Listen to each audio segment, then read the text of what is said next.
రాజలింగం హత్యపై దర్యాప్తు ముమ్మరం చేశారు పోలీసులు. ఇద్దరు నిందితులను అదుపులోకి తీసుకున్నారు. హత్యకు ఉపయోగించిన కత్తిని కూడా స్వాధీనం చేసుకున్నారు.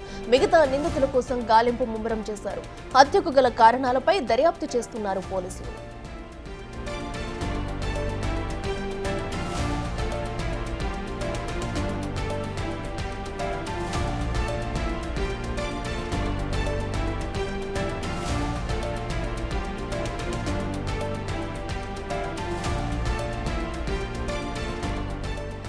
భూపాలపల్లిలో రాజలింగం హత్యపై దర్యాప్తు ముమ్మరం చేశారు పోలీసులు. ఈ కేసుకు సంబంధించి కూడా ఇద్దరు నిందితులను పోలీసులు అదుపులోకి తీసుకున్నారు.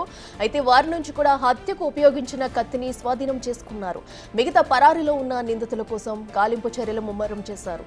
అలాగే హత్యకు గల కారణాలపై దర్యాప్తు చేస్తున్నారు.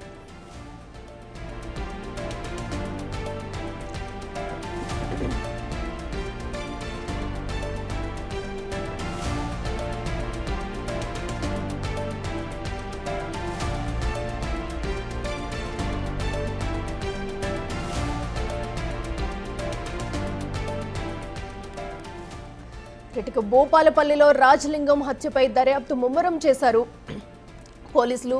అయితే ఈ కేసుకు సంబంధించి కూడా ఇప్పటికే ఇద్దరు నిందితులను అయితే అదుపులోకి తీసుకుని విచారిస్తున్నారు. అయితే ఘటనకు సంబంధించి కూడా విచారణలో భాగంగా హత్యకు గల ఏదైతే కత్తిని వాడారో ఆ కత్తిని కూడా ఆ నిందితుల వద్ద నుంచి స్వాధీనం చేసుకున్నారు. ఈ ఘటనకు సంబంధించి అటు నిందితుల నుంచి అలాగే మరికొంతమంది నుంచి కూడా వివరాలు సేకరించే పనిలో పోలీసులు ఉన్నారు. అయితే ఈ హత్య కేసులో మరికొంతమంది పరారీలో ఉన్నట్టు తెలుస్తుంది.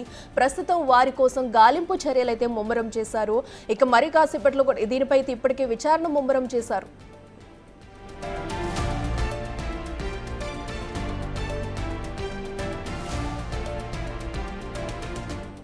ఈ ఘటనకు సంబంధించి లేటెస్ట్ అప్డేట్స్ మా ప్రతినిధి వేణు అందిస్తారు. జిల్లా కేంద్రంలో సామాజిక కార్యకర్త రాజలింగమూర్తి హత్యపై పోలీసులు విచారణ వేగవంతం చేశారు. ప్రస్తుతం మనం ఉన్నటువంటి ఇదే స్పాట్ లో నిన్న సాయంత్రం 7 గంటల ప్రాంతంలో దుండగులు రాజలింగమూర్తిని తన బుల్లెట్ పై ఇదే మార్గం గుండా తన ఇంటికి వెళ్తుండగా అడ్డగించి కాపు కాసి కత్తులతో దారుణంగా నరికి చంపారు. ఇక స్థానికులు వచ్చి ఆసుపత్రికి తరలించే లోపే రాజలింగమూర్తి మృత్యువాత పడ్డాడు. ప్రస్తుతము పోలీసులు ఘటనా స్థలానికి చేరుకొని ఎంక్వైరీ చేస్తున్నారు. దాంతోపాటు క్లూస్ టీం కూడా ఇక్కడికి వచ్చింది. ప్రస్తుతం మనతో సిఐ నరేష్ కుమార్ గారు ఒకసారి సార్ నమస్తే. అసలు ఏం జరిగింది, ఎన్ని గంటల ప్రాంతంలో అఫెన్స్ జరిగింది? నిన్న సాయంత్రము సుమారు 7 గంటల ప్రాంతంలో నాగవెల్లి రాజలింగమూర్తిని వారికి భూతగాథ ఉన్నటువంటి రేణుకుండ్ల సంజీవ్ వారి కుటుంబ సభ్యులు 5గురు మీద వాళ్ళు ఇక్కడ దారి మీద పోతుంటే 2 వీలర్ మీద పోతుంటే దారి అడ్డగించి వారిని రాజలింగమూర్తి మీద దాడి చేసి అతను చంపేయాలని చెప్పి దరఖాస్తు ఇచ్చారు. ఆ దరఖాస్తుని మేము దర్యాప్తు చేస్తున్నాం. పూర్తి దర్యాప్తు అయిన తర్వాత మీకు పూర్తి వివరాలు వెల్లడిస్తాం. మొత్తంగా సార్ అంటే సీన్ ఆఫ్ అఫెన్స్ లో మేము క్లూస్ దొరికాయా, లేకపోతే ఆ టీం సభ్యులకు సంబంధించి భూతగాథలే ప్రధానంగా కారణమా? వాళ్ళ పిటిషన్ లో కూడా ఏం మెన్షన్ చేశారు? వాళ్ళ కుటుంబ సభ్యులు పిటిషన్ కూడా అదే మెన్షన్ చేశారు. వాళ్ళకి భూతగాథ ఉంది, గత కొన్ని సంవత్సరాలుగా భూతగాథ ఉంది. పోలీస్ స్టేషన్ ఆపోజిట్ లో ఉన్నటువంటి ల్యాండ్ కోర్టులో కూడా కేసు నడుస్తుంది. ఆ కేసు విషయమే వాళ్ళు దీన్ని హత్య చేసినారని చెప్పి వాళ్ళు దరఖాస్తు ఇచ్చినారు. ప్రధానంగా ఎంత సమయం పట్టే అవకాశం ఉంది సార్ దీన్ని పూర్తి స్థాయి లోపల దర్యాప్తు పూర్తి తర్వాత మేము వివరాలు మీకు తర్వాత చెప్తాం. ఓకే, ఇది మొత్తంగా ప్రస్తుతం అయితే పోలీసులు దర్యాప్తు అయితే వేగవంతం చేసిన పరిస్థితి. ప్రధానంగా ఆ భూ తగాదాల కారణంగానే రాజలింగమూర్తిపై రేణుకుంట్ల మల్లెకి సంబంధించినటువంటి ఫ్యామిలీ, కొమరకు సంబంధించిన ఫ్యామిలీ అటాక్ చేసినటువంటి పిటిషన్ భార్య రాజలింగమూర్తి భార్య సరళ పిటిషన్ ఇవ్వడంతో ఆ వైపుగా పోలీసులు విచారణ జరుపుతున్నారు. ఇక పోలీస్ స్టేషన్ ఎదురుగా ఉన్నటువంటి 320/21 సర్వే నెంబర్ సంబంధించిన భూ తగాదా లోపల రాజలింగమూర్తి ఇన్వాల్వ్ కావడంతోనే గత కొద్ది రోజులుగా రెండు ఇద్దరి మధ్య రాజలింగంతో పాటు అటు కొమరయ్య కుటుంబం తగాదాలున్నాయి. సో ఈ నేపథ్యంలోనే తను అంతమొందించడానికి పక్కా ప్లాన్ తో నిన్న రాత్రి 7 గంటల ప్రాంతం లోపల భూపాలపల్లి టౌన్ నుంచి తన బుల్లెట్ వాహనంపై ఇదే మార్గం గుండా 7 గంటల ప్రాంతం లోపల భూపాలపల్లి టౌన్ కు వెళ్లి తన కోర్టు కేసుకు సంబంధించి కొన్ని డాక్యుమెంట్లు జిరాక్స్ తీసుకుని బుల్లెట్ వాహనంపై తను ఉంటున్నటువంటి రెడ్డి కాలనీ, ప్రస్తుతం ఉన్నటువంటి రెడ్డి కాలనీ వైపుగా తను వెళ్తుండగా ఇక్కడే టర్న్ తీసుకోవడానికి కొంత తాను స్లో అయ్యాడు.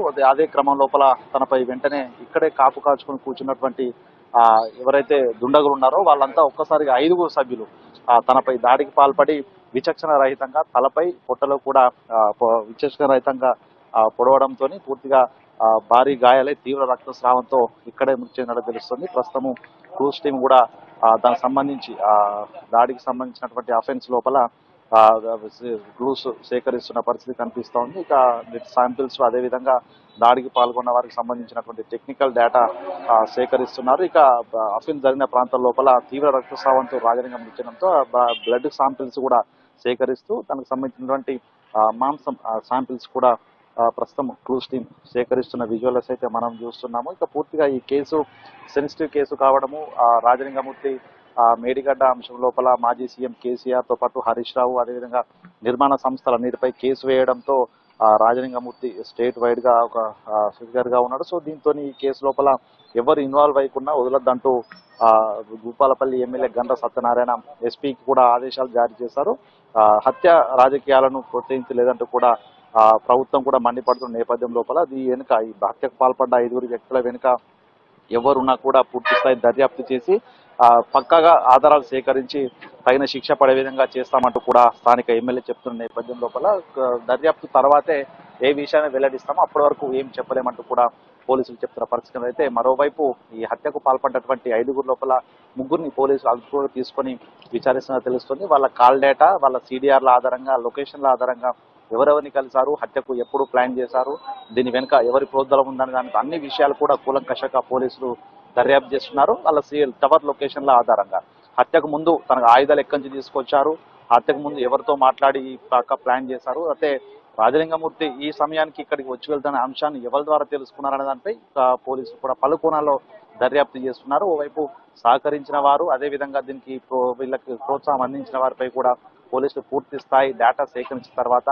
ఆ మీడియాకు సంబంధించిన పూర్తి వివరాలను కూడా వెల్లడిస్తామంటూ పోలీసులు చెప్తున్న పరిస్థితి. మొత్తానికి రాజలింగమూర్తి హత్య భూపాలపల్లిలో కలకలం రేపడంతో పాటుగా మాజీ సీఎం కేసీఆర్ పై కేసు ఈ రోజున హైకోర్టు లోపల లిస్టింగ్ అయి ఉండడంతో కూడా కొన్ని రాజకీయంగా ఇది ఒక కుట్ర జరిగిన అనుమానం వ్యక్తం. సో వీటన్నిటి కూడా పోలీసుల విచారణ తర్వాత పూర్తి స్థాయి అంశాలు వెల్లడించే అవకాశం అయితే కనిపిస్తుంది. Over to studio.